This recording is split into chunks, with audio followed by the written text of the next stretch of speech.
Wang বং রং। রচনায় মোহাম্মদ আলম মিয়া। গাব গাছে লাল পাতা, আমতলায় ব্যাঙের ছাতা। হাড়ি ভর্তি ঘোড়ার ডিম, চৈত্র মাসে মাঘের হিম। গরু গেছে নদীর পাড়ে, কাক বসেছে গরুর ঘাড়ে।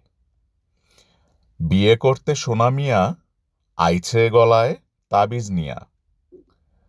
তাবিজের দাম $1,00,000, বিয়ার কথা হলো পাকা। এমন সময় বর্গি এলো, সোনার তাবিজ নিয়ে গেল। কনের বাবা পেল ভয়, এরপরে আর বিয়ে নয়। আরেক ফাগুন এলে পরে কনে যাবে পরের ঘরে। গাব গাছে লাল পাতা, ঘুরে গেল বরের মাথা। আমার লেখা হলো শেষ, গেলাম আমি ঘুমের দেশ।